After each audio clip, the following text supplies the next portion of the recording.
Hi, welcome to another episode of Hot Takes, and it seems that Labour are hemorrhaging voters to reform. Previously, of course, it was the massive shift from Conservative to reform, but now we're seeing a new shift. It's as though the floodgates have opened and people are sickened by Labour and they're looking for a new home, and reform seems to be it. And of course, the big groundswell of push on this particular one is immigration.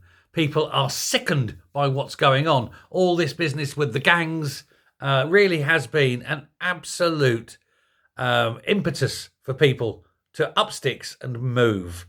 They are fed up to the back teeth. They've just realised that mass immigration is a failed experiment and it needs to be reversed, and they need to start shifting people who break the law back to whatever holes in the ground they come from. And that, of course, is something that Labour are dead set against. They're very much WEF. They want mass immigration, the great replacement, as they call it. And so the people are fed up. This catalyst for change, I think, began back last summer with the murder of the three little girls by an immigrant. And it's just sort of coalesced ever since. According to a seat-by-seat analysis conducted by the Stonehaven political strategy firm, and boy, this is stunning numbers, Reform UK are going to surge to 120 seats if the election were held today. And this was up, we did a poll, there was a poll the other day that we looked at, and it was showing them to get about 70, I think 78 off the top of my head. And now, boom, 120. So an extra almost 50 overnight. The left-wing Labour Party would plummet from their 411 to 278, and the so-called Conservatives, and we can call them now because they're hardly Conservatives anymore, would be projected to win just 157 seats. Slightly up from where they are, of course, but nowhere near what they would expect with a failing Labour Party. It seems that the general consensus is now that Reform are going to be the party to beat at the next election. And we're still 4.5 years away. How powerful will Reform be in 4.5 years' time? 55%, deep breath on this one, 55% of people who voted Labour in last year's election now support Reform. They've lost over half their support directly to Reform, never mind to any of the other parties. That's got to be horrendous reading for anyone. And this, of course, adds to all the pressure to get rid of Starmer. It's stunning, isn't it? This is followed by healthcare is now... Reform... I'll start that again because words are hard. They were listing immigration as their top concern. This is followed by healthcare, cost of living, and energy prices. Reform won 5 seats in July, and 6 months on from this poll, we should win 120. Imagine where we'll be in a year or in 4 years, they said. The century-long stranglehold of the Uni-Party is coming to an end and is finally breaking. Absolutely stunning moments. Luke Betham, who's head of data science for the firm, the research firm, said immigration is the key issue that's driving them away from Labour. Labour should start by focusing where these voters are, not where the party wants them to be. Labour can't focus on immigration, of course. It was Labour under Blair who opened the floodgates, and it's Labour who now could stop it, but won't. It's Labour who could put in a full national inquiry into the problems caused by mass immigration in terms of how children are being abused, but they won't. It's Labour, of course, who've got some weird connection. We're still to work this out between Keir Starmer and Southport.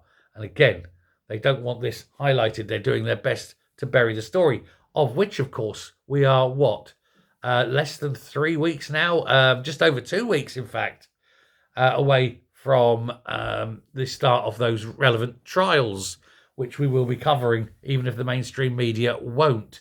They already said they won't. They already said they're going to be concentrating on Trump in America. But we'll be looking at all the trials, won't we? In a speech at Reform UK yesterday, or was it Friday? Friday, Leicester, wasn't it? Leader Nigel Farage argued that the issues facing the British economy and social services are intrinsically linked to immigration. And indeed, everything is. Why is the NHS falling apart? Immigration. Millions extra that the NHS cannot cope with. Why is housing busting at the seams? Mass immigration that we can't handle. Schools, work, everything. Everything is mass immigration that we can't handle because we're bringing in people who can't work, won't work, are totally incapable of working. They are parasites. They're a drain on the resources. And people finally now, of all political persuasions, are seeing this. They're seeing their kids dying because they can't get into a hospital. Meanwhile, they're watching illegal immigrants swath past them up the corridors so they can be seen within 15 minutes. And they really don't like it. Labour are finished. The Tories are finished. The age of the Uni-Party is over. And a new set of policies, a new way of politics even, is going to arise. PR will be the first thing.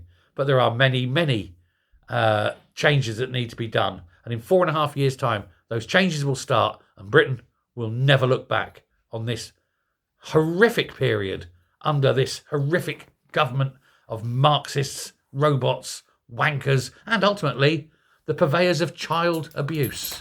Because that party, the Uni-Party, both Labour and Tory, both refused to address the problem. Can we survive 4.5 years? Damn well have to, don't we? But the Tories know it's over, and now Labour know it's over. How long can Keir Starmer hang on? His backbenchers now will be looking at these numbers and thinking, it's time. It's time for him to go. He has screwed this country, and now he's screwing us. We, the people, we can't get rid of Starmer. Not yet, not legally. Not without a revolution. But the Labour backbenchers can. In it goes. No confidence. Let's have a vote. And boom, he's gone. And that would benefit everybody. It won't change Labour's fortunes at the next election, of course. Far too late for that. But at least it will give them the catharsis of getting rid of probably the worst Prime Minister this country has ever produced. Let me know what you think. Thanks very much. Take care, and until next time, goodbye.